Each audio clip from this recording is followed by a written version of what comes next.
The whistles were blowing, and everybody did the bump. But all the time, Bertha had been working on a goodie. Now folks call it the Bertha Butt Boogie. When Bertha Butt did a goodie, she started the Bertha Butt Boogie. No question. Yes, ladies and gentlemen, and good morning and welcome to Glenda. And how do you do today on this Taco Tuesday? Welcome to Glenda, everyone. I am your host, Scotty Bonner. What an absolute blessing, honor, and privilege it is to be here with you today. I am nowhere near enough of a wordsmith, as always, to capture how excited I am to be here with you on this beautiful Tuesday chilly morning here in Raleigh, North Carolina. What a fantastic show we have got on the docket for you today, and I've got I'm just so happy still from last night. I just feel like last night was one of just best nights of my life. We had a ball. Of course, we're gonna dive into all that, but first and foremost, ladies and gentlemen, you know when you're on Glenda, your family. And when you're family, you have to have like a secret handshake. Although ours isn't secret, but it lets us know that, you know, you're kind of in the club. You know, you're part of the Grand Poobah. You know what I'm saying? So, ladies and gentlemen, if it's your first time here, welcome to Glenda. Like I said, when you're on Glenda, your family. But we always start off the morning with the Glenda Moose Salute. So what we do is we take our beautifully designed and purposeful opposable thumbs. Look what they can do. Oh, things like this. And, of course, the fawns. And we take our opposable thumbs, we depress them upon our temples. We do not press too hard because that will cause vasodilation. OSHA, you know, like I said, mandates that I read that. And then we extending our digits, we cross them in front of ourselves, lowering our thorax, and then we come up and bringing our head and digits up in a sunflower-like motion towards the sun, and we give each other the morning Glenda Moose Salute. So good morning to you, everybody, and let's get this show on the road, shall we?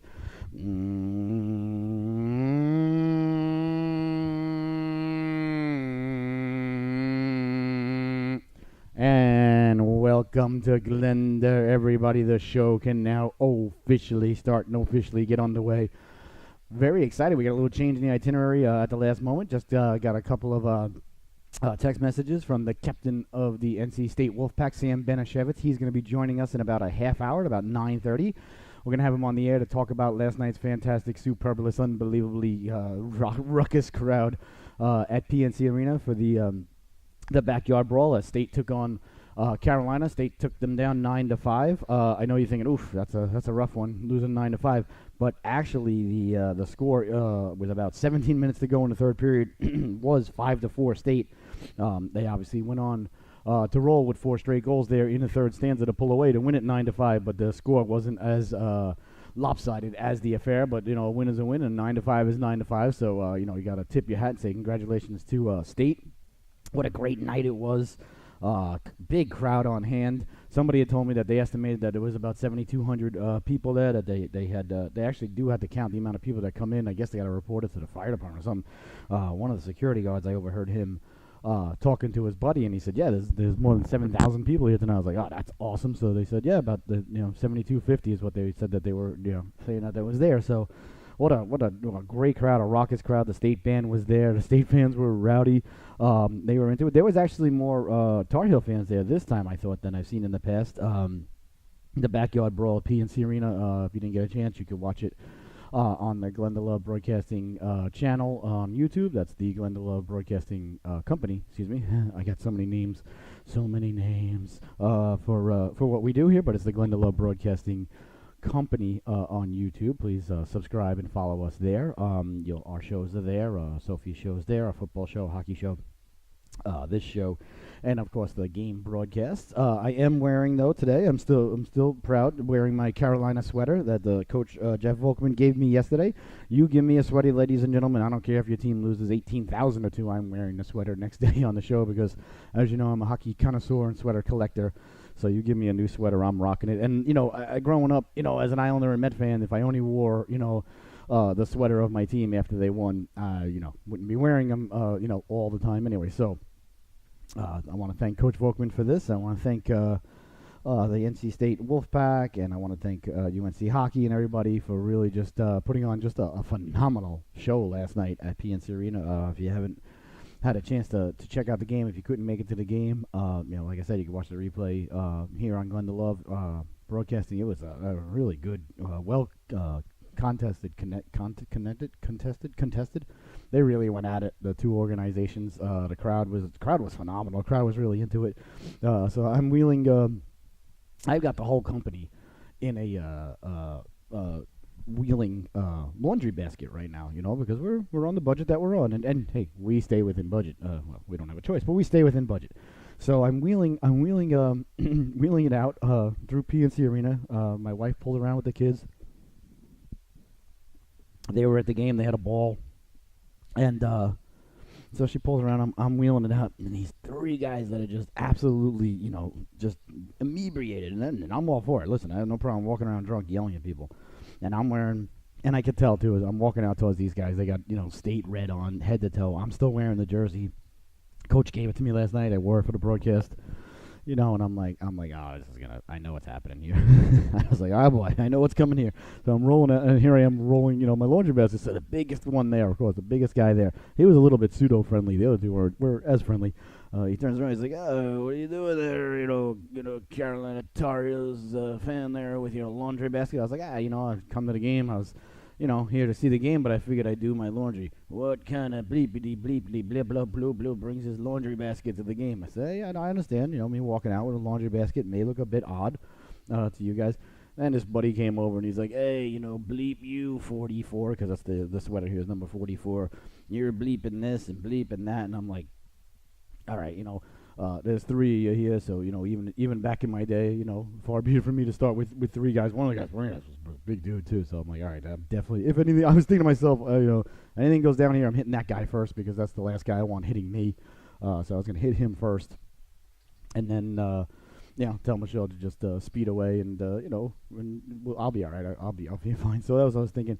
So then they start blah blah blah. It was fine. I just took my hat off. I'm like, all right, guys, good night, and got in the car. As they were calling me a variety of different adverbs and adjectives as I'm pulling away.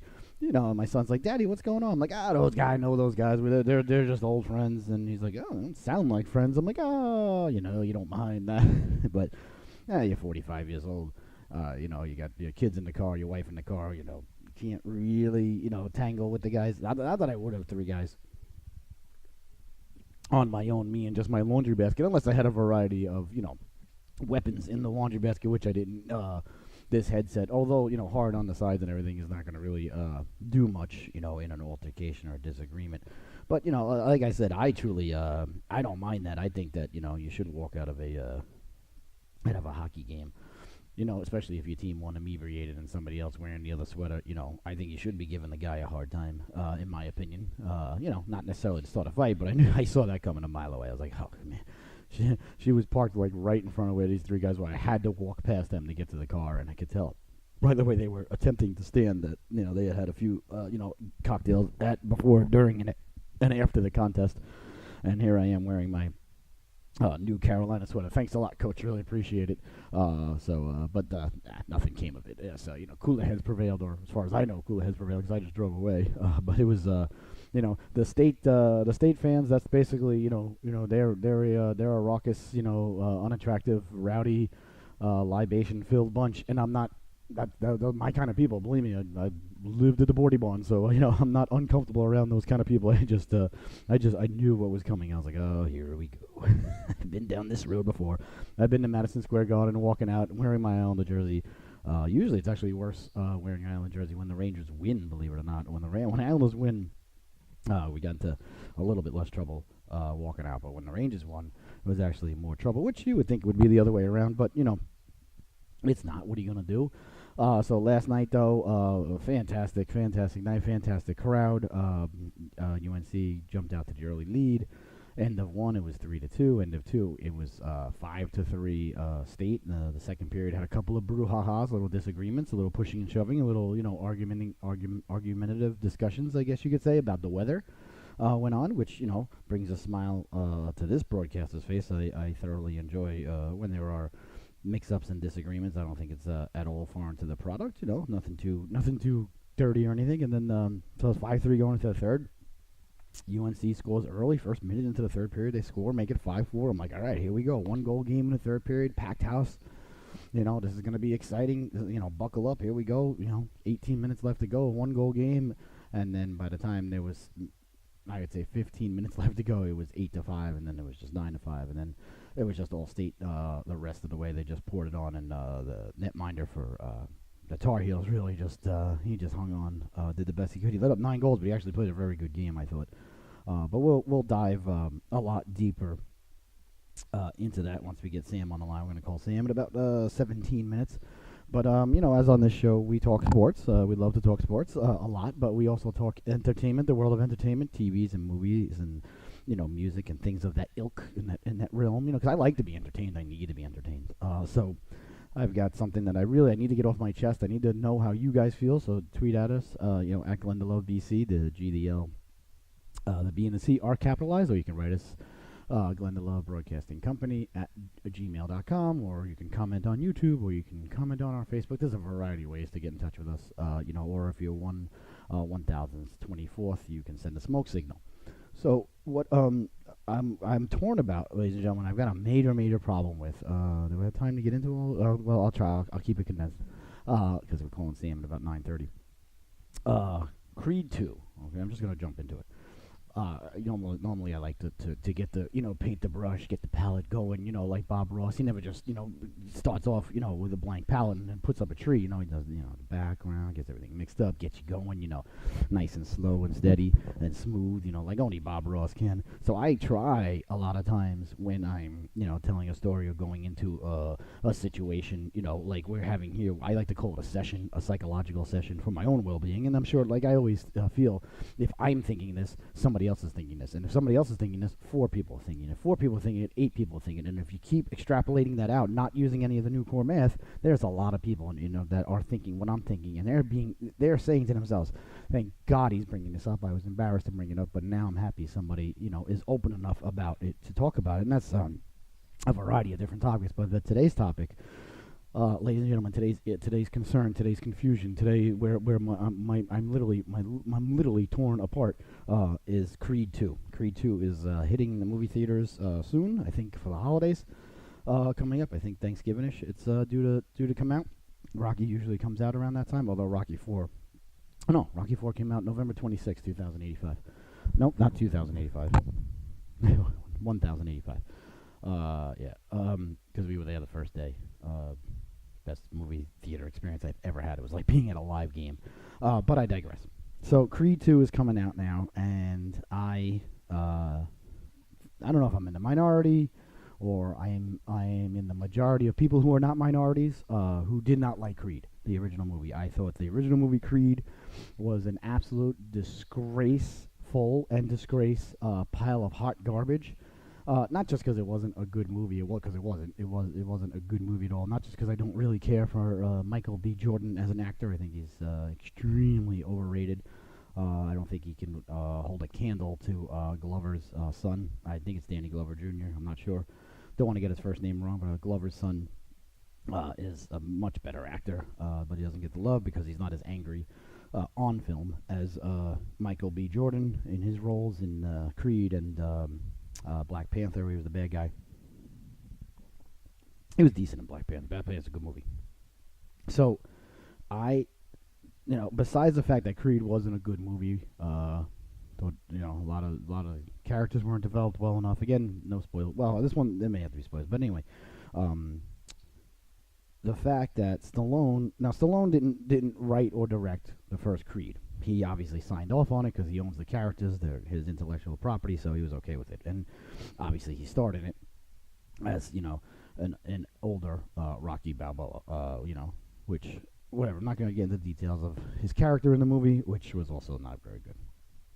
My major issue with the movie Creed, and where now I'm torn going into Creed 2, is the fact that I found the original Creed to be extremely, extremely disappointing and upsetting to find out that Apollo, whom Sylvester Stallone went through painstaking efforts on purpose to put Apollo up on a pedestal from Rocky One. From the first time you're introduced to Apollo, you see him on the black and white screen in the bar. He's wearing his suit and tie. He's always dressed nice. Apollo was a businessman first, a boxer second. Boxing made him his money. He loved boxing, I'm assuming, and he was a great boxer.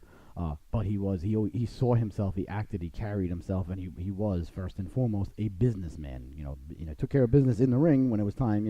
When it was those 12 rounds, 15 rounds. Excuse me. I apologize. Didn't mean to shortchange you there. What was going on? But Apollo Creed, the character that Stallone created, was very purposefully a businessman. The first thing you hear him say is, wear a shirt and tie. Be a thinker. Don't be a stinker. Telling people, don't try and be a professional athlete, be a lawyer, be a doctor, stay in school. That's the first message you hear from Apollo Creed. And then you see, on the other end, there's Rocky. Now, Apollo Creed, obviously a black man. There's Rocky on the other hand. On the other hand, a white man who didn't graduate high school, is a local, street bum, collects money for Tony on the side. Works the docks and, fights on the side, club fighter, just to, scrounge by and make the rent in, some of the worst areas of Philadelphia.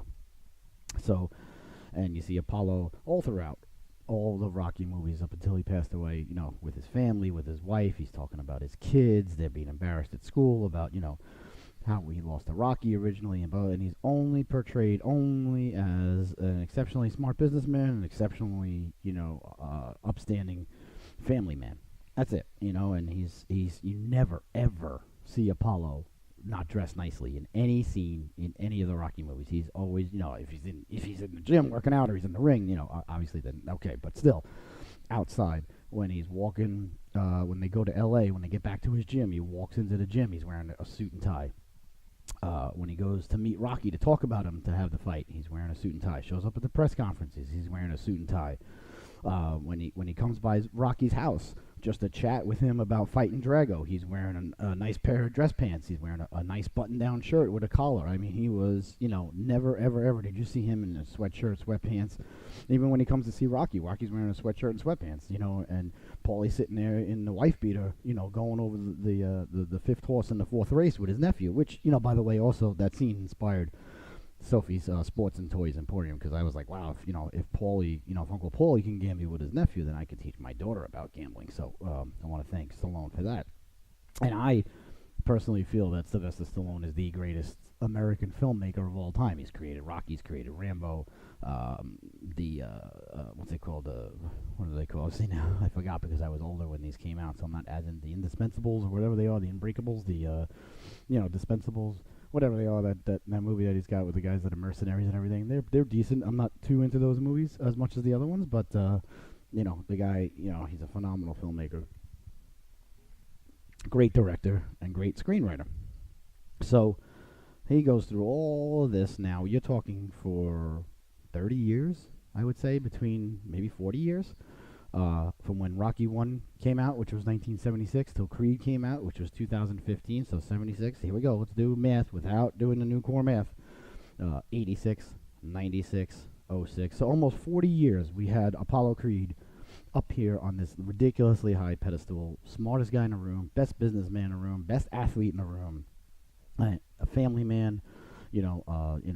Went through the whole thing with Jenkins when Jenkins like, I like it, Apollo, it's very American. He's like, no, Jenkins, it's very smart. He was always, an individual. It had nothing to do with being American, it had nothing to do with being white, black, anything. It was just him. He was a businessman. Now his entourage was all black, but they were all dressed in suits and ties. They were all there for one purpose, that was to make Apollo more money and to, take care of his image and build his empire. His job was to win in the ring, but he also was very mindful of his image, very mindful of his branding. I mean, he came out, in the first fight, with the hat on, and he was, throwing money, came, like George Washington and everything, and, that wasn't heard of, to mix a little bit of WWE into the boxing world back then. That was Stallone miles ahead of his time, and actually the advertisement on the back of Stallone's robe in Rocky 1 was miles ahead of its time, from the meatpacking plant where Paulie got $300 and Rocky got the robe.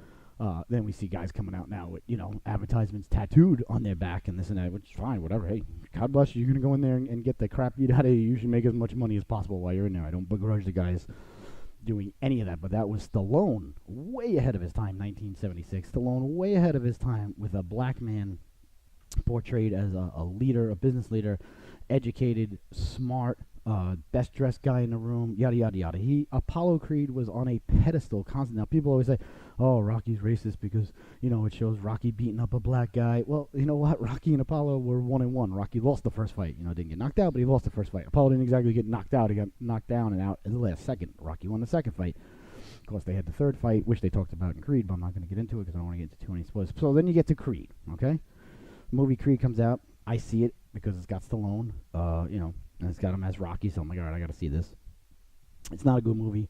It's not shot very well. I don't like the way the fighting scenes are shot. Nowhere near the way the fighting scenes were shot in any of the Rockies. Okay, yeah, you want to put your own style on it. You're a new director. You're young. You want to make it different. Okay, fine, but it wasn't as good.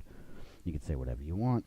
I probably didn't identify with it as much, being, a white guy from, the suburbs of Long Island, and this is, a guy coming up in the ghetto, but, Apollo Creed came up, in the ghetto too, and I identified with him, so okay, fine. I can deal with all that. I understand, I'm, in my 40s, I'm a white dude, fine. I grew up, middle class Long Island, so I don't know anything about that lifestyle, so I don't identify with it very much, and I'm fine with it. That's fine. They don't identify with me. It's not a problem. It doesn't mean that we don't like each other or anybody's prejudice or any of that crap. It just means that I don't want to identify it because I wasn't there. I can't identify with growing up in the elite private schools and growing up in an elite gated neighborhood and having millions and millions of dollars either, because I didn't grow up like that. It's just not possible. So, you always have to, preface all these things because you're going to upset somebody by saying this, but it's not judgment or anything. It's just honest. This is where I grew up, so this is what I know. So anything that's not in what I know, I can't identify with. So fine. Couldn't feel I identified as much with the character, which is fine. I knew that going in. But my biggest problem, my hugest problem, the thing I couldn't, and I'm still mad at Stallone for allowing this to happen. You took Apollo Creed, who was, just awesome on every level, and you tore him down, and you made him have a child that nobody knew about, that he didn't take care of, that he didn't raise, he threw some money at, wasn't there for, wasn't a father to. The child didn't know him, and you made him like everybody else. You made Apollo Creed normal. And I know people will say, well, that's how it is.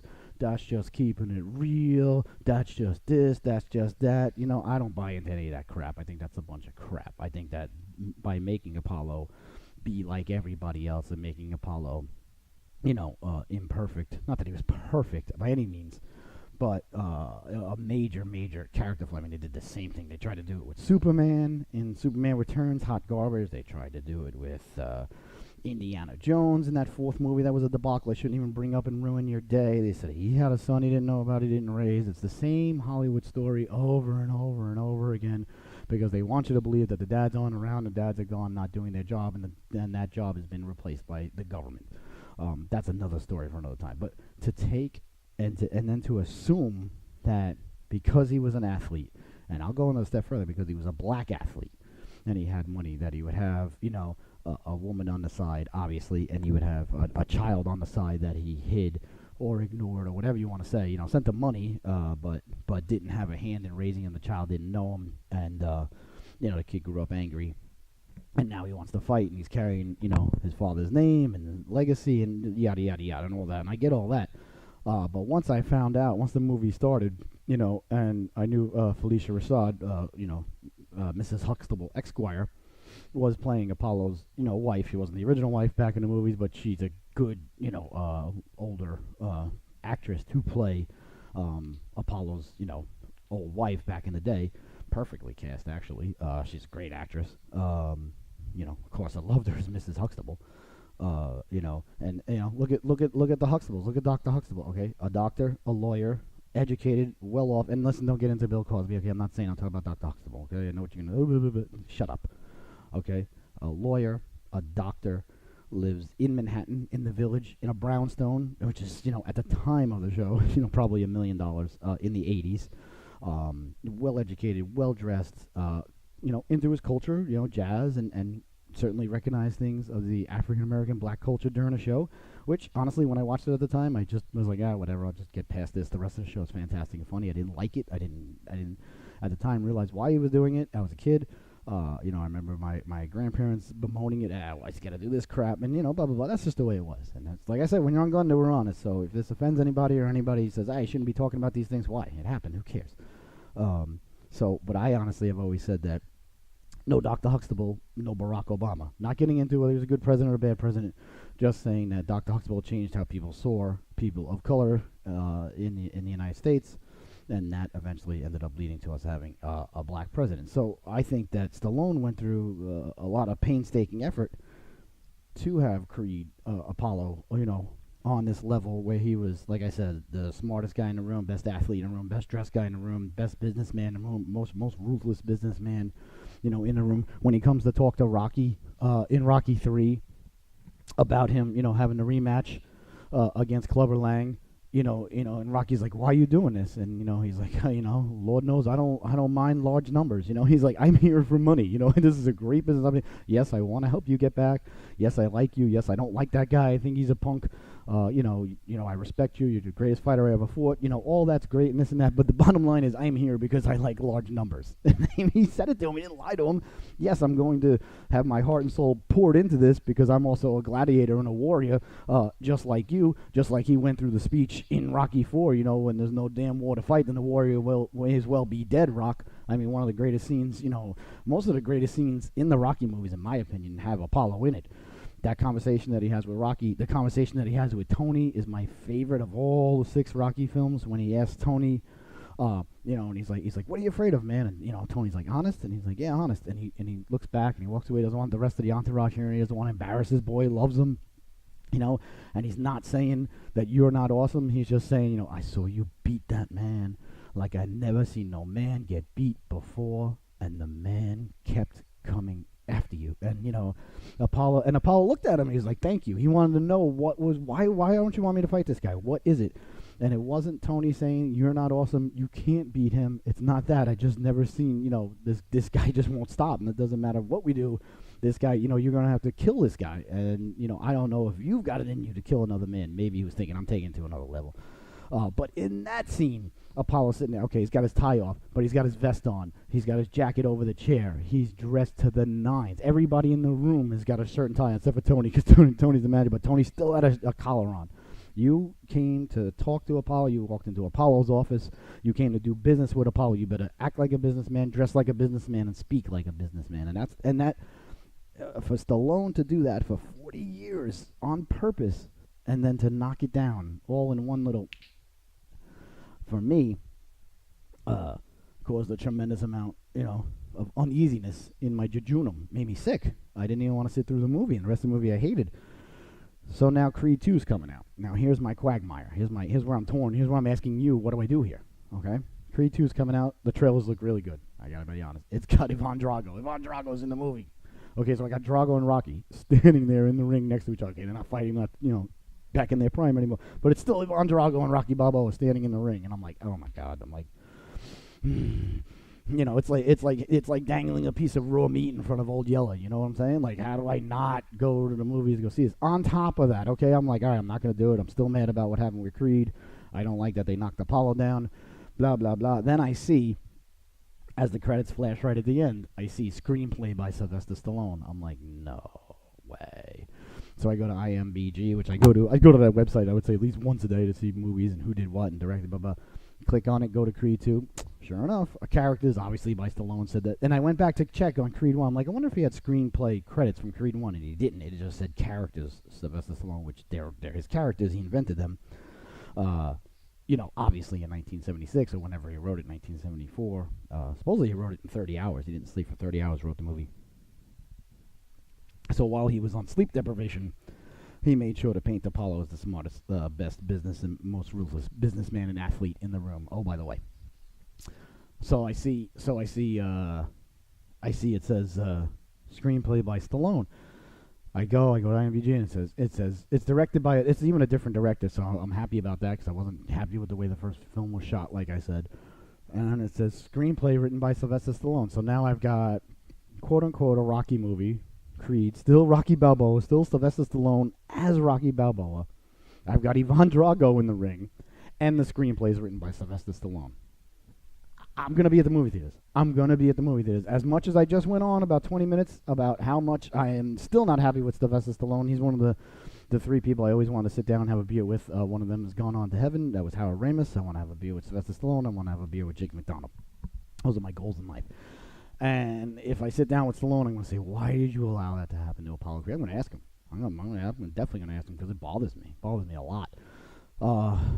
So now that he's writing this one, I'm like, my kids want to go see it, especially Luke. He's like, oh, it looks awesome. He was all right about the first one. He loves Rocky IV. Of course, he has to. He has no choice. I think, Rocky IV is, every father should show their son Rocky IV and be like, this, is awesome. This is the way, you should be. And, you should always definitely, beat the living crap out of communism and bad people. They need to be, beaten and sent back. So I am, I've decided that we are going to go see Creed 2. I will let you know how I feel after I see it and everything, and to see Drago's son and Creed's son and everything. And I understand, how the storyline's probably going to go and this and that, blah, blah, blah. And, how, again, the characters I may not be able to identify with as much, but, they've still got Rocky Balboa, Ivan Drago. And it's written by Sylvester Stallone, so it's way too much of temptation for me not to jump and pounce on the raw meat. I know Old Yeller didn't jump at the raw meat all night. He let it sit there, great job, by Old Yeller, great dog. But that's just too much. That's like a chunk of raw meat, sitting there, covered in, a Big Mac special sauce, for me. I can't. I'm going.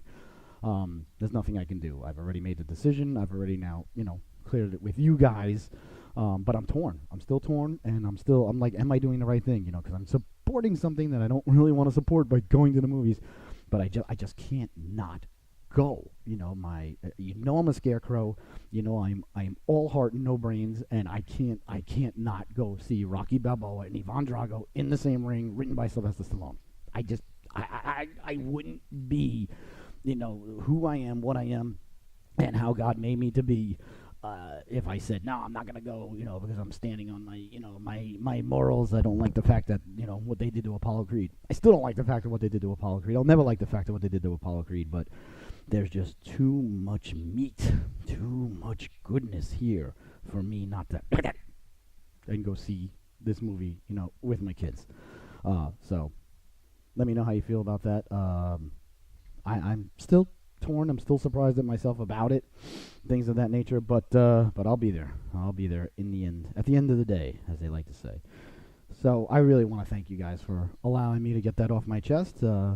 Let me know if you agree or disagree. I don't really, care, as you know, nor should you care if I agree or disagree with how you feel. All right. Most importantly, now we're going to get Mr. Sam Banashevitz on the line, the captain of the Wolfpack, ladies and gentlemen. We're going to talk to him about last night's fantastic tilt at PNC Arena. Let's see if we can get Sammy Baby on the line.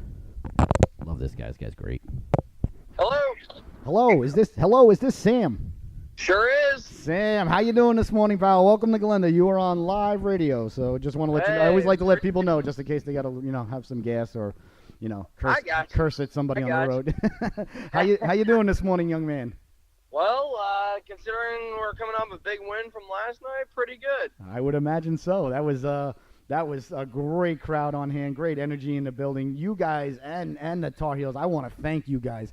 You guys put on a show. That first period, those first 10 minutes, you guys both came out flying, and it was just like, we are just going to let everything fly at the net. And, my son, my 12-year-old, he came up to me, and he was like, I could see his eyes were like a mile away. He's like, whoa, Daddy, that was a good period. And I just want to let you know that, you guys electrified the crowd last night. Great job. Oh, well, thank you very much. Yeah, it certainly came to our surprise that they came out flying out of the gate like they did, and getting up 2-0 like they did. They kind of threw us in a panic for a little bit there, but no, we did a good job of bouncing back. So, no, it was definitely exciting. You come out of that tunnel and you see the crowd and see everybody there. So, no, that definitely makes it fun. And no, we just had a great time last night. Yeah, it was fantastic. The band was there. The state band. I heard one of the security guards I was mentioning a couple of minutes ago in the show said that I guess they do have to keep track of how many people are in the building, because he said that they were filing the report tonight that there were 7,200 people there. So I was like, oh, that's awesome. I mean, the lower bowl, was full all the way around to the nets on each side. So it was the building holds like 18,000. So it was awesome to see, and the crowd, and just the first period alone was probably the best period of college hockey I've seen since I moved down here. So want to thank you guys for that. So how are you boys feeling now? Going 9-0 to start the season. That's incredible. No, I think you said it yourself. It feels incredible. We're 9-0, and we feel that we've got a really, really good team this year, and we can do something really special with it. As long as we keep playing the way that we can play. I don't think the only team that's going to be able to stop us is ourselves. If we start making mistakes and stop playing the way that we should, then that's really the only thing that can get in our way at this point.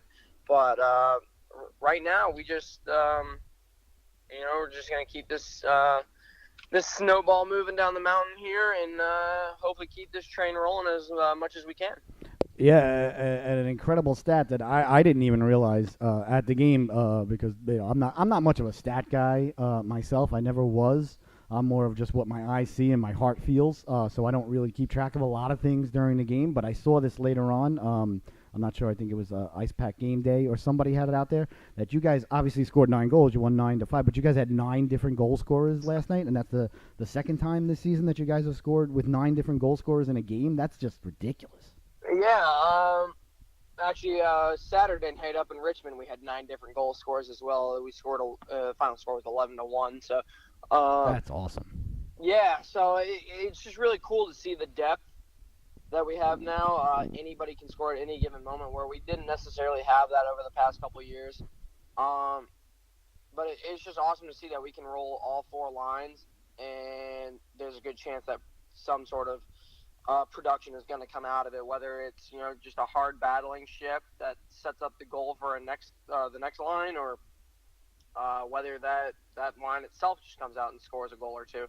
So it's just really good to see that we're firing on all cylinders here. Yeah, when you guys can roll, like you said, 4 lines like you guys can, it just wears down the other team, and I think we saw that last night because people see the score, and I put this out on Twitter and on my Facebook too. I said, the final was 9-5, but it was 5-4 with 17 minutes left to go in the third period. It's not indicative of the whole game. But when you guys can send out 4 lines, when you guys can have 9 different guys score, that's exhausting, from an opponent's perspective.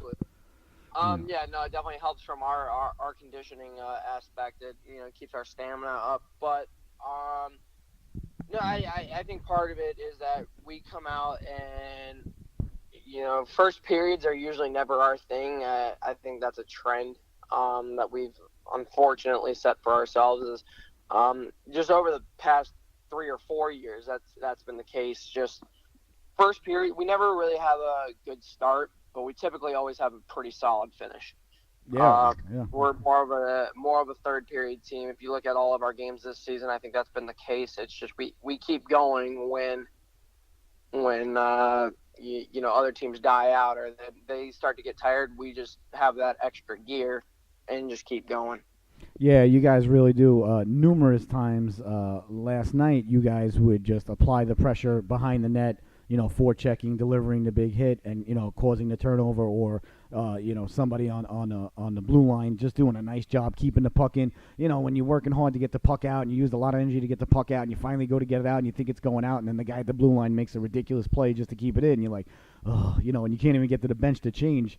It's exhausting, it's demoralizing, and you guys did that a lot last night, especially in the second half of the second period and the second half of the third period. The first half, the first 5 minutes of the third period, they were all over you guys. It was 5-3 going into the third. They scored a minute in, 5-4, and they were all over you guys going for the tying goal, and then the floodgates just opened down at the other end, and you guys just.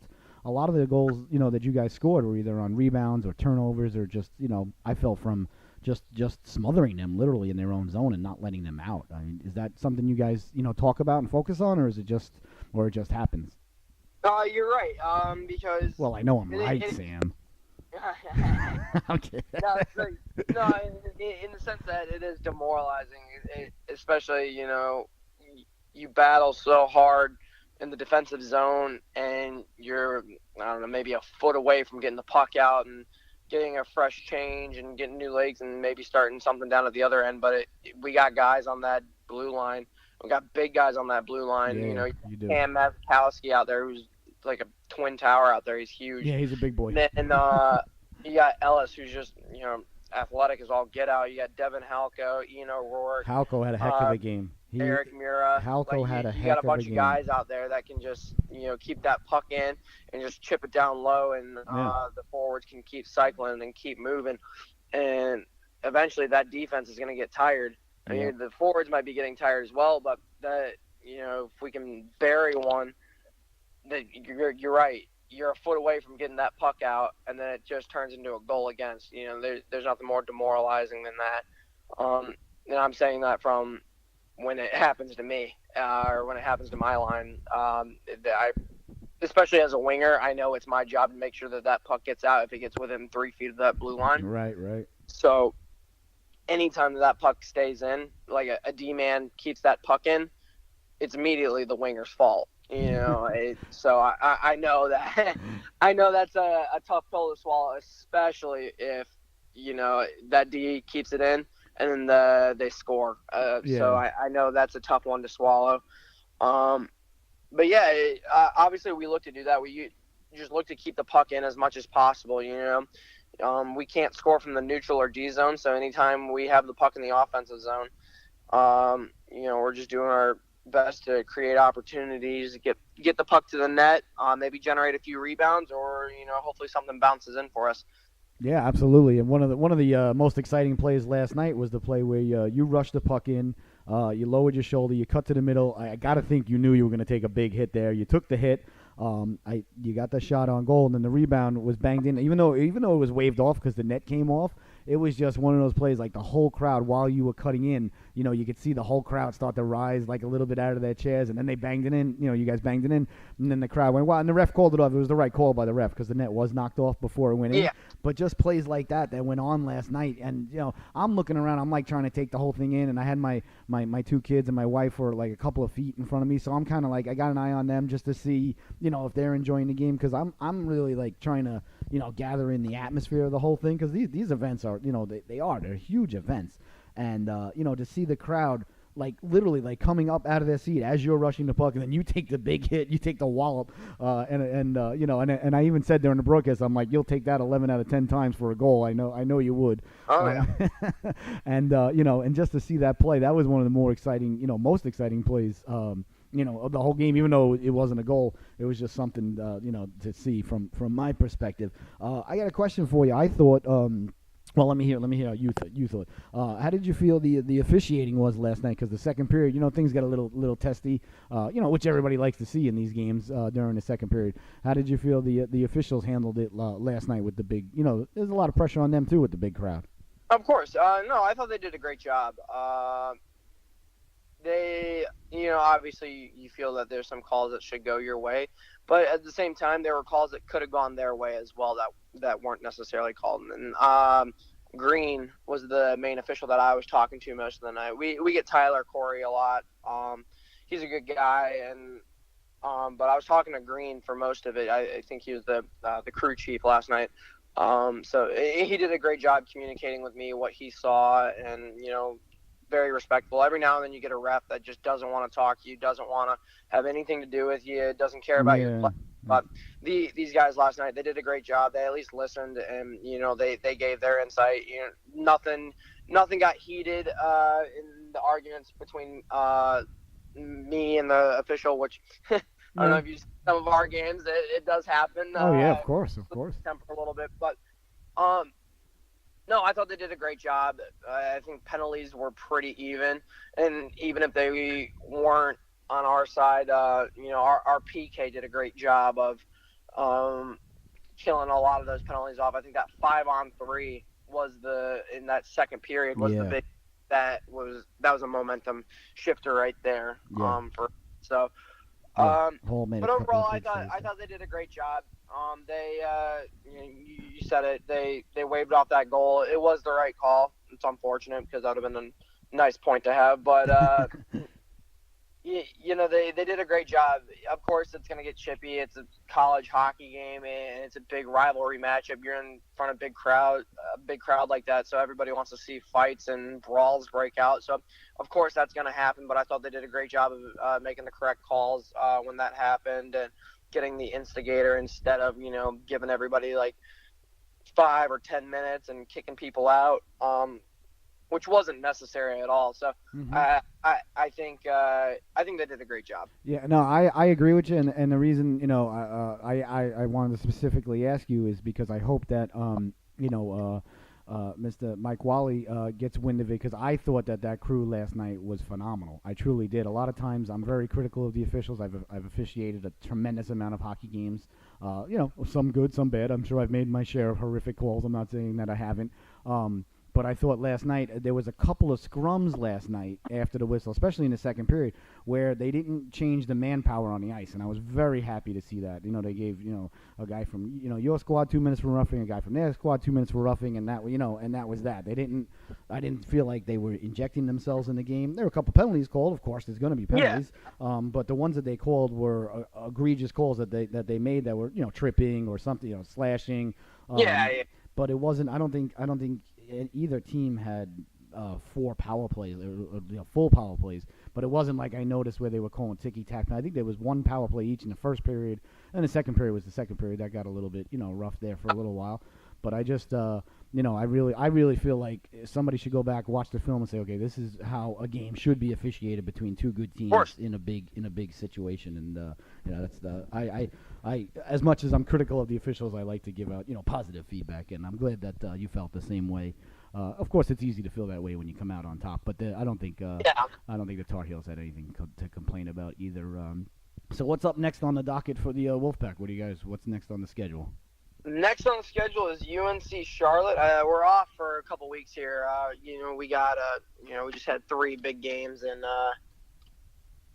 three big games in 4 days. So, but Charlotte is, so we got this weekend off, and then Charlotte is a home game at the Iceplex next weekend. So, or the 2nd or the 3rd, whatever that Friday is. I think it's the 2nd. Cool. That's going to be our next big game, and obviously they're the defending champs. So that's then Charlotte's always a good rivalry with us too. So that's always a fun game. Usually they're very competitive and very close. So in the past, officiating has come into question for those games. So I believe we're going to get a good crew for that one too, and I'm just hoping all goes well. We can keep that undefeated record intact. So what do you do as the captain now? That you guys are 9-0 and you got a little bit of a layoff here. What do you do to prevent complacency and you don't want to get I imagine too high on yourselves. You're 9-0. That's great, but if you don't win your last game, it's always irrelevant, as my old coach used to say. There's only one game you need to win a season, boys. He used to tell us, especially after we had a big win or something. He wouldn't let us get too high. What do you do, as the captain to keep the boys focused and and during the break and going into the rest of the season? All right, so I know going in this week, coach has said we're gonna have an easy week of practice, kind of just a fun one. We're gonna do like a 3-on-3 tournament and just blow off some steam, have fun at the same time. It's not gonna be anything hard. Might do a few drills here and there just to get warmed up, but it's supposed to be a fun practice this week, especially since we have the weekend off. As far as the following week goes, then it's right back to work. You gotta stay humble with it. It's nice to see that we're 9-0, but at any given point that can be taken away from us if we decide not to work hard. Like that first period last night, we came out slow. We didn't look good. If we do that against Charlotte, they'll pounce all over us. They won't even be close. So it's just you said it too. You never want to get too high. Of course, it's nice to have a big win in front of the 7,200 or however many people were there last night at PNC Arena, but you just want to keep going. There's no reason we should lose, and especially for a reason like being too cocky and not showing up, and just like, oh, we're 9-0, and then you just come out and lay an egg or something like that. So. yeah, I guess just staying humble on it and just staying focused and make sure that we're working hard. Everybody's doing their job. Everyone's playing their role, and everything's gonna fall into place as long as we keep doing that. Yeah, when you guys get it going and you guys are just, sending one line after the next over the boards, and the defensive pairings that you guys got, you guys can cause a lot of damage and skate with anybody. And it's a long 60 minutes versus you guys. I've noticed the two games that I've done, like you said, the third period and the other game that went into overtime, but the third period, you guys literally just pull away from teams. You could just see, like, you guys are like a good thoroughbred. You come around, the clubhouse turn, and you've still got a lot left in the tank, and the other team is like kind of looks like they're a little bit spent, and you guys are like, all right, it's time to play now. Let's go now. You guys look, and I think, that's attributed, like you said earlier, to you guys' depth and how you can roll out four lines. But, that's good that you guys are going to have a fun, relaxed practice because it's a long season. You can't be intense, all the time. And you know what? At the end of the day, as people like to say at the end of the day, hockey is supposed to be fun. So if you're not having fun, at it, then, you're doing something very, very wrong. So I'm glad to hear that you guys are going to have a nice, relaxed, quote unquote relaxed, but still fun, I'm sure. Yeah, it's still gonna work hard, but yeah, it's fun. It's always fun to have a little competition against your own teammates. So oh, yeah. I know we have plenty of competition going against each other in the stat column. So it's always fun to go against guys, making sure that we're holding each other accountable and playing the best that we can play. Well, that sounds excellent, and if I am available, I will definitely make it to that game against Charlotte. I'm not sure what my schedules. I never know. Got to check with the the boss of the house, see where Of course. what's going on our agenda. Don't want her to get that, Oh no! Listen. Let me tell you, you're a young man, but I'm giving you gold here. When you get married, marriage is the simplest institution in the world. It's great. You only have to keep one person on the entire planet happy. The other 7 billion, if they hate you, who cares what they think?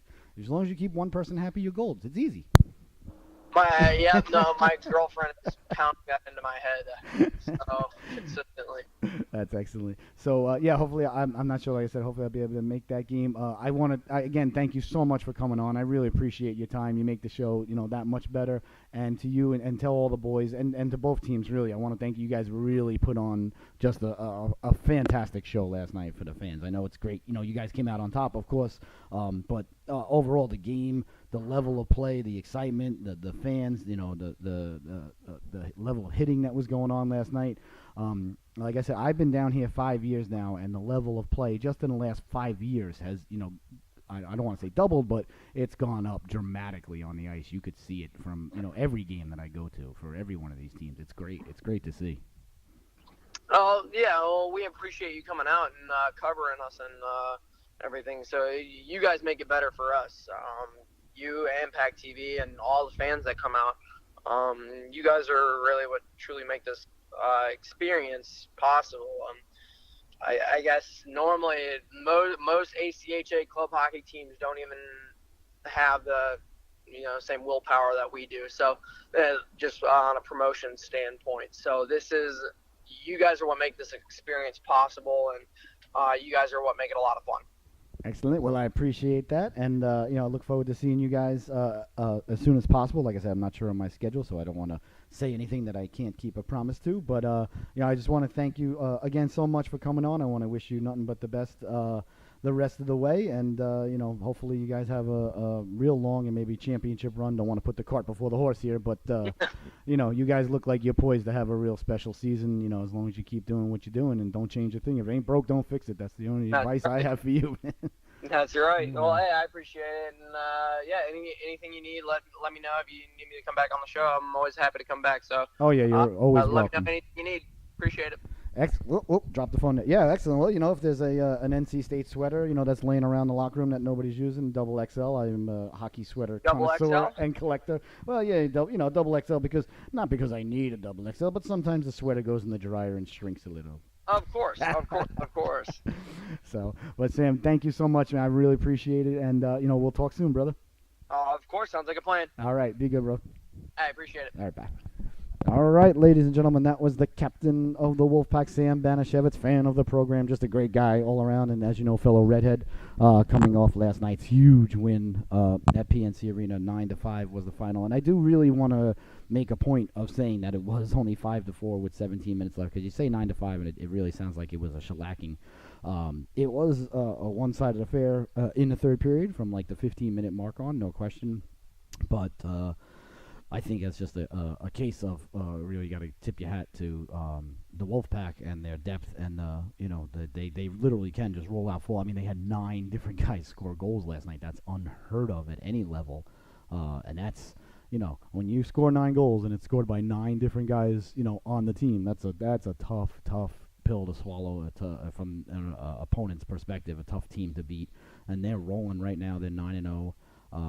I think they scored 6. I think he said 11 on Saturday and 9 last night. So 26 goals or 25 goals in their last 3 games. So, when you're watching a state game or you're attending a state game or you're interested in a state game, definitely call Mr. Asa Rothstein in Vegas and take the over, because they can score.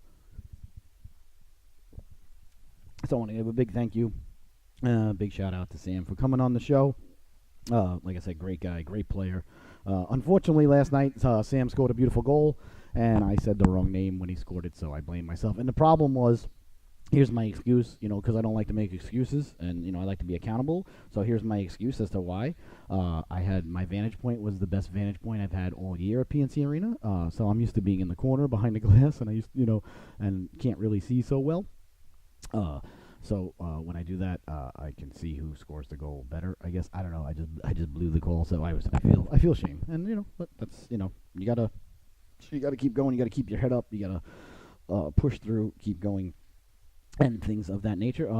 Sports did roll on last night outside of PNC Arena, outside of the big backyard brawl, and I really would be remiss though. Real quickly though, I gotta give a big shout out to Coach Volkman of the Tar Heels, because to be honest with you, I don't know how many people know this, and he won't say it, so I'll say it for him, and this is the truth. It was his vision to play these games at PNC Arena. When I first met him, I guess it was 3 seasons ago now, or 2. How do you do that? It was whatever. When they first started playing at PNC Arena, this is the 3rd season at PNC Arena now. He was, adamant, we're going to play at PNC, we're going to play at PNC, we're going to play at PNC, and he fought for it. And the first game that UNC actually played there was against Duke. And I told this story the other day where they didn't think anybody was going to show up. They didn't open the concession stand. They thought there would be 100 people there. They ended up getting a couple of thousand people going out and getting pizzas and Wendy's and coming back in between periods, and they were shocked. And then all of a sudden they're calling to invite them there. And now, fast forward a couple of seasons later, and there's 7,500 people there on a Monday night. The place is electric. The crowd was into it. The boys were into it on the ice. Gave a fantastic show. Oh, and I want to give a big shout out. I forgot her name. I don't know her name, but they had a young lady come out and play the national anthem on her violin, and it was phenomenal. And there was a couple of parts, because it sounded like, I was like, wow, is she playing with a recording? Because it sounded like there was more than one violin. And I looked, and I think she was just hitting 2 strings at the same time with her bow. And it was just beautiful. It was just a wonderful rendition of the national anthem. I thought it was fantastic. So I want to say that. That was, from top to bottom, it's just a first-class, experience. They got Wade Minter doing the goals and the PA announcing like you're at a Hurricanes game. They got the music going. They've got replays going. At center ice, everything except for being a Hurricane and NHL teams on the ice. Everything else from the PNC's perspective is exactly the same. So they do. The shot clocks are on. The stats are up. He's announcing every goals. They've got replays going. Like I said, PNC just and the Hurricanes just do a phenomenal job with the whole event, and they deserve a lot of credit, and Coach Volkman deserves a lot of credit for having the vision and having the will to push it, and not accept that it's not going to happen, because and I went into the story, so I'm not going to go into the whole story again, but last week, but the first game that the Tar Heels played against the Blue Devils there, they wouldn't even give them a commitment to the date on the arena. They got the commitment like less than a week before. They gave them the date and they gave them the time, but it was tentative if PNC was going to book something more valuable or something else that they'd rather have there at the time. And I'm not knocking PNC. No, nobody knew at the time, that it was going to grow into this. And I'm telling you, there's going to be 15, 16,000 there soon. This is the tip of the iceberg. I'm telling you. So they actually, they couldn't promote the game or anything because they didn't get a commitment from the arena and from I don't know if the Hurricanes have anything to do with that, but from the arena on the date until about there was a week out, and then they had to rush, trying to get everything out and on social media. And even back then, 3 years ago, social media wasn't. I don't know if it was as entrenched and easy to get out as things are today. You push one button, got the app, you send it out to 17 different social media things, or so I hear. I haven't used that yet.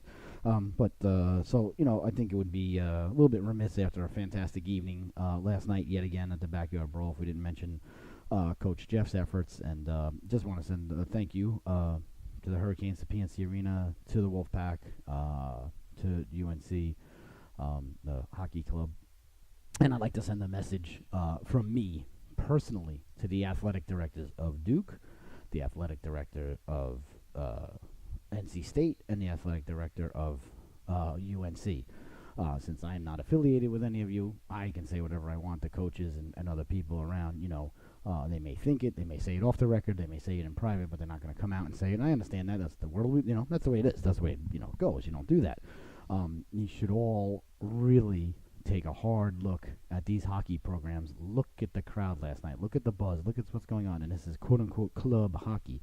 Okay? I'm not even talking about changing the levels or anything like that yet. Eventually, I do believe all of the ACC is going to be Division I hockey for men's and women's. And you're going to see a local triangle team in the Frozen Four, mark my words, within the next 15, 20 years. There's no question. But I think as the athletic directors, I think you have a responsibility to look at building an arena on campus of all three of these campuses, and Wake Forest as well, although Wake Forest has got an arena right across the street, so they're set with that, building an arena on campus for the hockey clubs, that whole 3,500, 4,500, 5,000, something like that. Could you imagine, a state Tar Heel game on campus at Chapel Hill on a Friday night in a building that held 4,500 people? Are you kidding me? That would be phenomenal. Could you imagine what that would be like? Could you imagine how much fun that would be? Could you imagine the atmosphere that would be going on inside this building? Look at what we had last night. And this is at PNC, and the universities themselves and the athletic departments themselves are not behind this social media wise, pushing it, sending a lot of money its way, or doing anything. This is all done by the clubs, by the guys, by us, not patting ourselves on the back or anything. Although, listen, I have no problem. Self-praise is good praise as far as I'm concerned. I know people will tell you different, but don't listen to people. Don't listen to conventional wisdom. Don't listen to all that garbage. Listen to yourself. Listen to your heart. But could you imagine if it had the backing of the universities, if it had a brand new building and they wanted people in the building because they want to get compensated.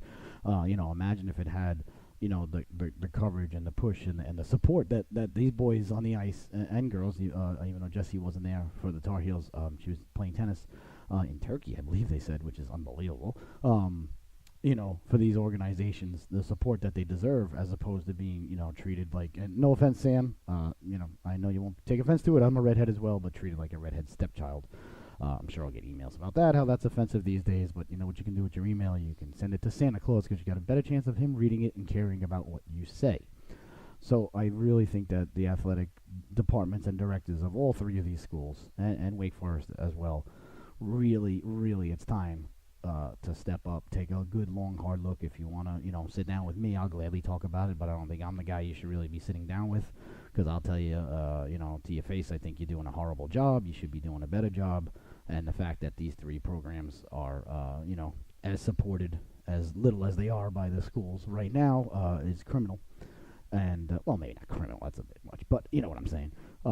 You should really be ashamed of yourselves, and to have the crowd that they had last night, have the buzz that they had last night, have just the, like I said, that play when Sam was cutting in, he came in, cut in, lowered the shoulder, stepped around the defenseman, lowered the shoulder, he was going in, the other defenseman came over, just, laid him out, but Sam got the shot off, The netminder made a save, but as Sam was coming in, the three of them, him, the defenseman, the goaltender, the momentum took him into the net. The net got knocked off. They banged in the puck. Half a second later, ref made the light call. But just the electricity that was in that crowd, just for those 15, 20 seconds when he was making the rush, I just happened to look down and I saw everybody like getting that, and then it went in, and it's a majority state crowd.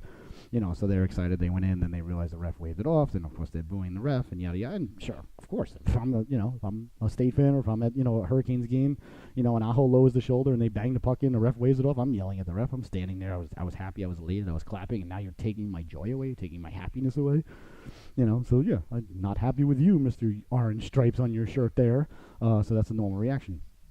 But to see that and to see the passion that's there already, and to not, support these boys and girls, and to, put money into these teams and to invest into these teams and to, make them a priority. And bottom line, Mr. and Mrs. Athletic Directors here in the Triangle, bottom line, because I know this is what matters, and I'm not knocking you for this mattering. It matters, so it's fine, and it's your job for it to matter, and it's your job for it to, the bottom line, for the school to be in the black because of their sports programs. Believe me, I have no problem with that at all. Bottom line is, this sport, hockey here in the Triangle can make these three schools a tremendous amount of money. You are sitting on top of a volcano of opportunity that you, for some reason, do not want to see, do not see. I don't know what it is. I understand, you guys are locked into your basketball, and basketball down here is king and tremendous. I mean, we're in the Triangle here. We got, we got the Tar Heels,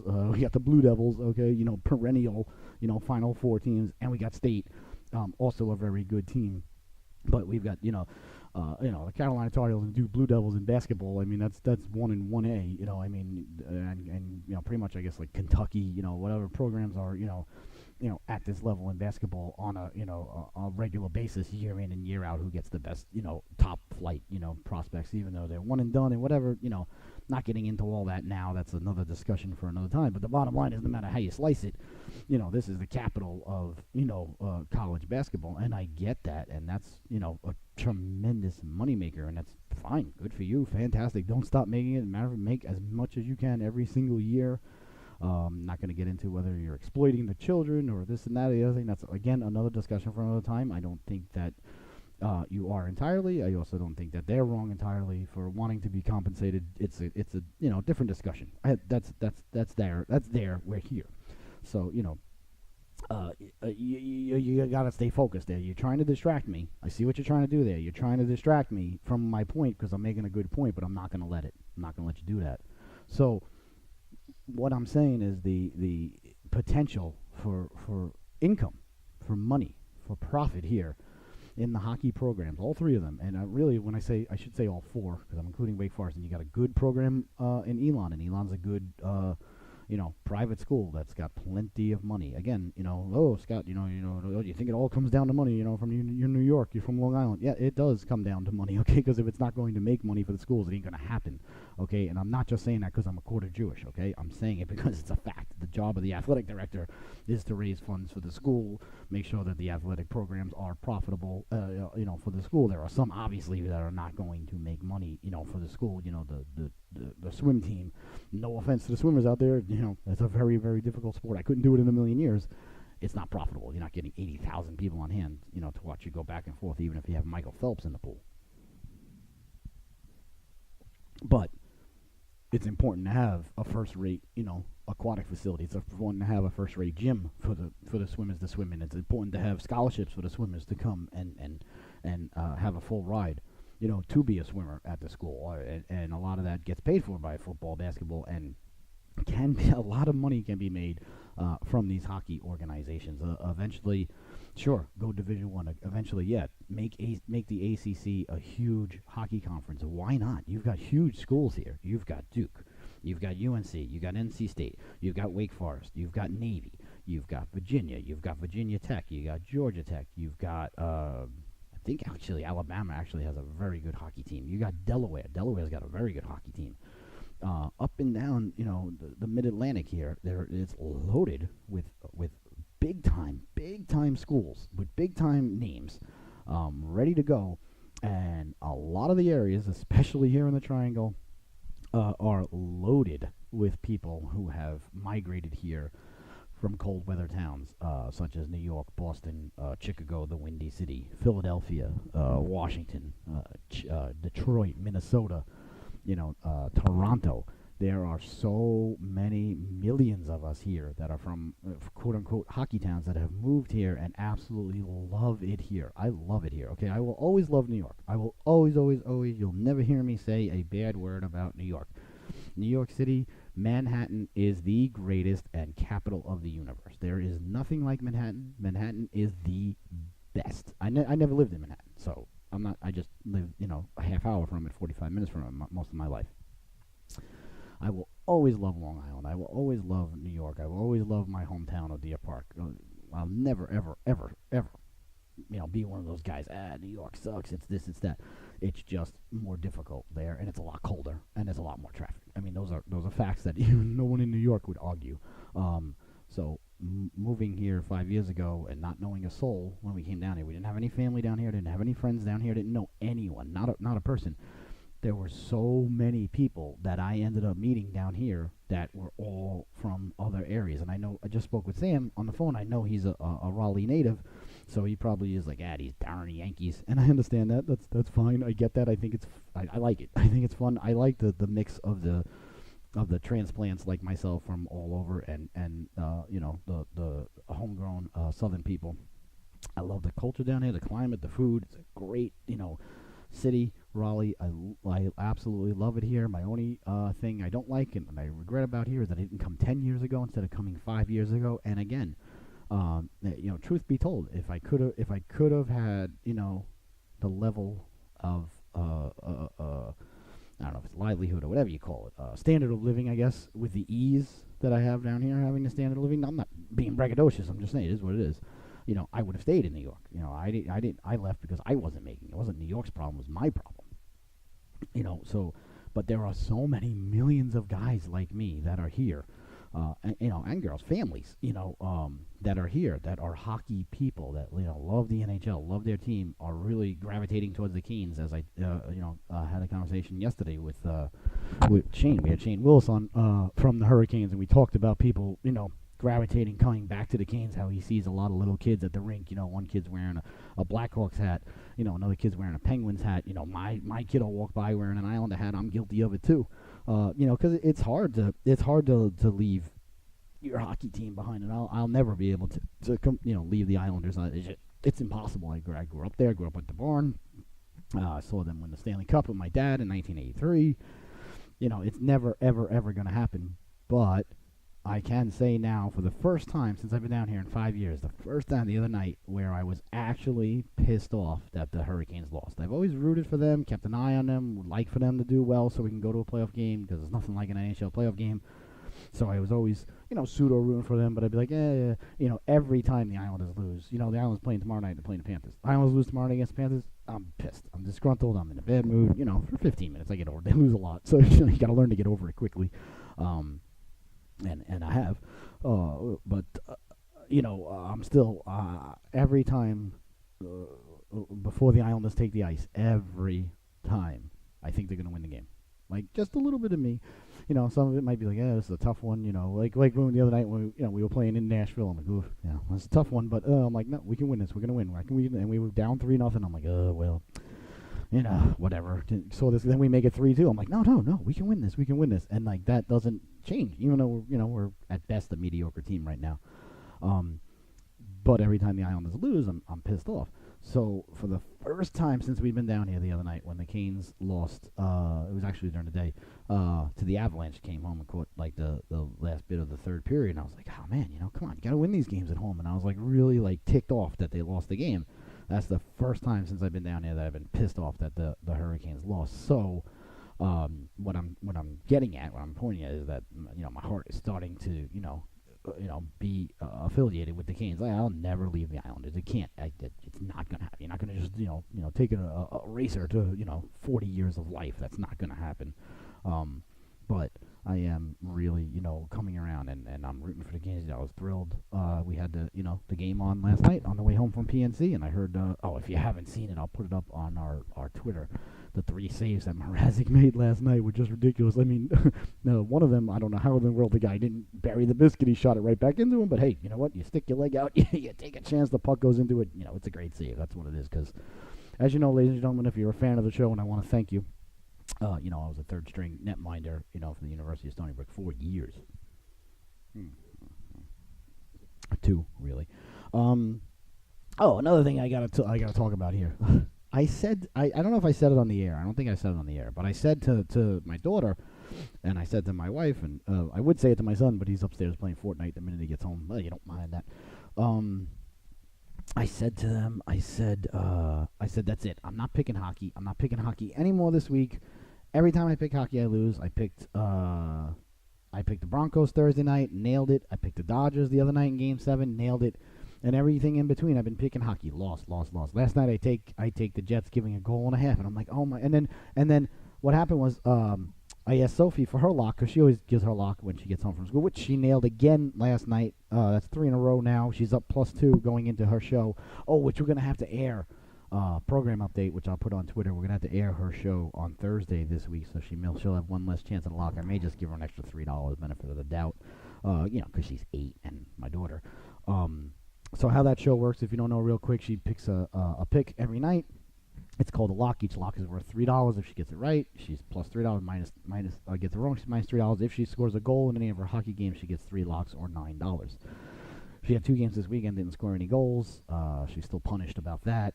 But she's +2 so far this week on the locks. And last night she had the Avalanche getting a goal and a half at Philadelphia, and they won. So she's had 3 in a row, and she's +2 because she lost that first one. So she's right now +$6 going into the show. I'll throw her the extra 3 for Friday because, like I said, she's cute and she's 8 years old. But I won't tell her that till we get to the store. So right now between us, she's +3, but technically she's +2, but she gets the bonus. So I had the Jets, she had the Avalanche. So we pick one a night. And then at the end of the week, whatever she has in winnings, she gets to go to the toy store, buy new toys. And then she has her show where she opens the toys and does a toy review for everybody. But we discuss, the importance of gambling, with your daughter and how her picks led to her winnings, which led to toys. So, it helps her with math. Helps her with daddy-daughter time, and she gets toys for the most part. So it's a wonderful show. But we're gonna have to move it to Thursday because Friday I don't think I'm gonna be here. I think I know I'm not gonna be here. I'm not sure what time the bus is leaving. I'm going with the Tar Heels. They're playing Kentucky. A couple of matches this weekend in Kentucky. Friday night at midnight and Saturday I think at 4 o'clock. Both will be aired on the Glenda Love Broadcasting Network. So I said, I'm not going to pick hockey anymore. And what do? I pick hockey, so I forgot. So listen, the rest of this week, I am not picking hockey, okay? We got a baseball game tonight. We got basketball games I could look at. Thursday night, there's a football game. I don't even know who's playing Thursday night. I didn't even look. I know this. We talked about this. Who's playing this Thursday night? I know it. I know you know it. But do I know it? Thursday night. I'm pretty sure it was not a good game. Watch it. Oh, wow, that's a great game. That's what always happens. Good thing, too, I would have taken the Falcons last night. They didn't cover. Oh, Dolphins at Texans. That actually is a good game. That's 2 4-3 teams, if I'm not mistaken. Yeah, that's not a bad game. Okay, cool. I'm interested in that game because I'll be rooting for the Texans. Dolphins at Texans. Good one. I don't know. Jaguars kind of suck. Eagles at Jaguars, or Eagles and Jaguars in London. I guess there's Ravens and Panthers. That's a good one. That's a good week coming up here. Broncos Chiefs. That's good. Browns Steelers is actually a good game. Seahawks Lions. Not terrible. Bengals Buccaneers. Jets Bears. Interesting. Redskins Giants. Division at least. Colts Raiders. 49ers Cardinals. Wow, the 4 o'clocks. There's some heavy duty 4 o'clocks out there. Colts Raiders. 49ers Cardinals. Don't want to miss those. And Packers Rams. You know what? I'll be watching the Packers and Rams at 4 o'clock. And then, the Sunday night's a nice one. Sunday night's Saints Vikings. And then Monday night, it's not a great game, but it's the Patriot game, so I'll be excited. So they're playing the Bills. So good week. I like this. I like what is on the docket this week for the NFL. Looking good. We'll get into that as the week progresses. But tonight, the World Series kicks off, throws off. What do you say for the World? How's the World Series start? The World Series first pitch. What do you say? Because you say basketball tips off tonight, football kicks off tonight, hockey they drop the puck. What do you say about baseball? They throw the pitch. I don't know how to phrase that. Let's see here. Let's see. I'm gonna go to old betting lines. I like the Dodgers to win the World Series. Betting lines MLB today. There we go. We don't want yesterday. We want today. Let's see here. No, I want the run line, not the money line, because we got to do run lines on this show. We can't do money. So the Dodgers are getting a run and a half with Clayton Kershaw on the mound. Really? Versus Chris Sale. Chris Sale, didn't he have to go to the hospital after the last start? Give me the Dodgers, ladies and gentlemen. Lock it up. Give me the Dodgers a run and a half with Kershaw on the mound. Are you kidding me? And they're available to use a DH with that lineup. Yeah.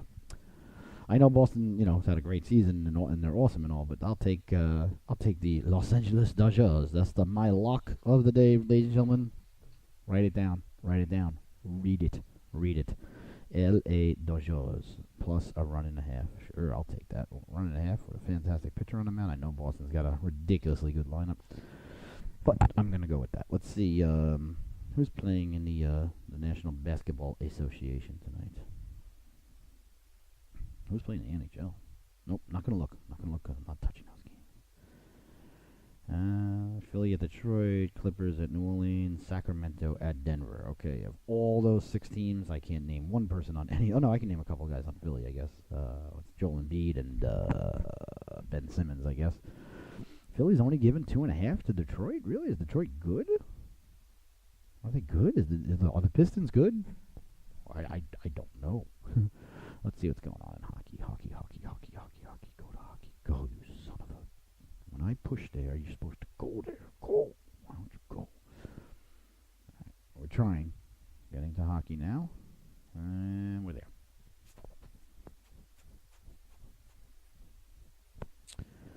No. We've got Panthers at Rangers. I wouldn't touch that. Those are 2 lousy teams. Arizona at Columbus. Columbus is not playing well. Arizona's been playing pretty well. The over-under in the Arizona game is 5.5. Oh, I like that. I like the over. And Calgary at Montreal. That's a good one. Calgary and Montreal, both teams have been playing very well. Let's look at the real quick here. But my lock of the night, though, is going to be the Dodgers, ladies and gentlemen. Look at the NHL standings. So I think the Flames and Montreal are both off to a surprising good start. Yeah, Montreal's Montreal's 4-1-2. That's awesome. 7 games. They've only lost 1 in regulation. That's darn good to see the Maple Leafs coming back down to earth, losing again the other night. The Canadians have played 7 games. They that points. That doesn't suck at all.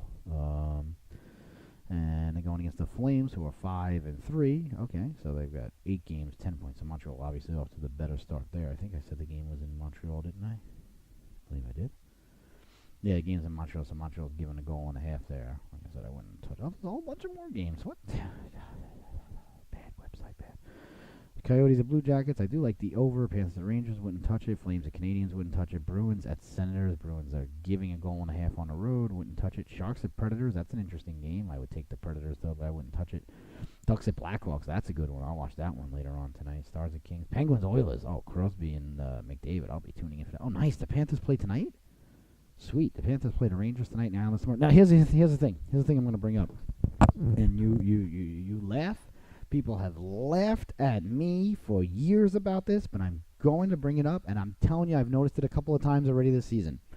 One of the most important roles of an NHL GM, especially in the New York area, which flies under the radar like nobody's business, is scheduling. Okay, and the amount of back-to-back games and the amount of times that you play another team coming off a back-to-back game. And this is the second time now this season, and it hasn't happened in reverse to my knowledge, because I keep an eye on these things.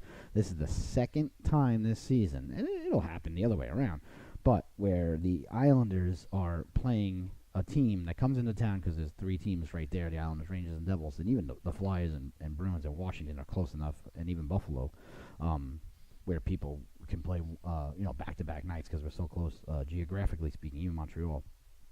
But more so, of course, it happens with the local, the 3, and then Boston would probably be the next closest, or Philadelphia. Actually, probably be a little bit closer than Boston. But anyway, I digress.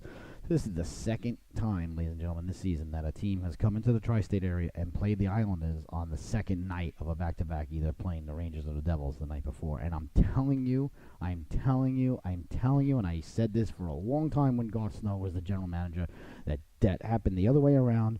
Too many times that he was doing a bad job and not paying attention to the scheduling, and he could easily, you could easily just tell, the NHL officials, here, do whatever you want. This is when Barclays is available and blah blah blah. And I promise you, Lamoriello is fighting for these little things to happen. I promise you, they are not going unnoticed, Lou. Trust me, Scotty sees them. I really appreciate that you're doing it for our organization. I think you're doing a fantastic job. We'll see where we are. I think we're a 500 team this year. We're right, we're not going to be, we are where we are. But we're evaluating, and we've got a lot of talent down in the minors, which, it's interesting. We're letting the guys brew down in the minors. Let's see, when do the Canes play again? Big 3-1 win last night off of the crazy 3 saves when it was only 3-2. The Canes. When do you play again, Carolina? Okay, they play Friday night against the Sharks and then Sunday against the Islanders. See, the Islanders, they play Sunday 5 o'clock, huh? Okay, 5 o'clock against the Islanders, which it's tough for me. I can't root against the Islanders, so I'm not going to get into it too much. But they got the Sharks on Friday night. Okay, cool. So they got the Sharks on Friday night. The Islanders I think the Islanders' next 2 games are Wednesday, and then the Hurricanes on Sunday. Let's see if I'm correct about that. And then we're going to say goodnight, Irene. This show is over.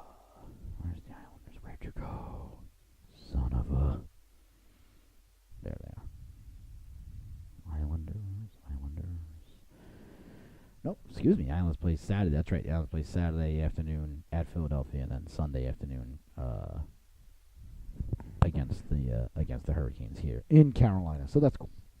Well, ladies and gentlemen, that is going to do it for our show today. Thank you so much for listening. Thank you to Sam Banashevitz for coming on the air yet again, letting us know about last night's awesome event at the PNC Arena, the Backyard Brawl.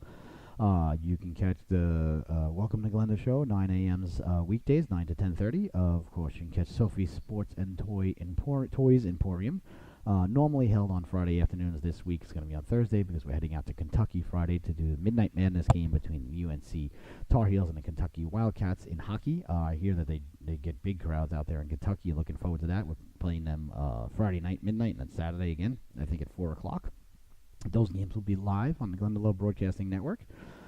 And, of course, Sunday morning, the Keeping It in the Family Football Food and Family podcast with Uncle Nono's. And this week's special guest, Uncle Clinty, will be in studio live in the Glenda Love Studios here in Raleigh, North Carolina. So we got a big, lots of going on the docket here for you to marinate yourselves in. Oh, of course, and Sunday morning, we've got a game that we're broadcasting, the U10 Lady Canes. Let's see. What time is that game? That's an early game, if I'm not mistaken. Get home probably about 1, 2 o'clock in the morning from Kentucky Sunday. Get right back up and get back at it. But that's all right. You don't mind that. I wouldn't trade it for a second. Not for a second. Let's see. Sunday's game. Well, it's not bad. It's at 7:50 at Cary. We're taking on the Tundra Tigers. Wow, that's a cold big animal. So yeah, I wish us luck there. So, ladies and gentlemen, I want to thank you so much for tuning in. Like I said, I want to thank Mr. Sam Banashevitz, the captain of the North Carolina State Wolfpack, and congratulations to them coming off their big victory last night, 9-5, at the old War Memorial, the PNC Arena. And he said they got it this weekend off. They'll be back next week to take on UNC Charlotte. I believe they're the 49ers. And, of course, this weekend, the Tar Heels will be in Kentucky. And I'll be there with them to bring it to you live. So, ladies and gentlemen, that does it for our show. Please follow us on Twitter at GlendaLoveBC. That's the G, the L, the B, and the C are capitalized. And you can follow us and subscribe to our channel on YouTube, The Glenda Love Broadcasting Company. You guys are awesome. Thank you so much. And I'll see you guys tomorrow. Remember, lock it up tonight. Lock it up. Dodgers. +1.5. Good night, everybody.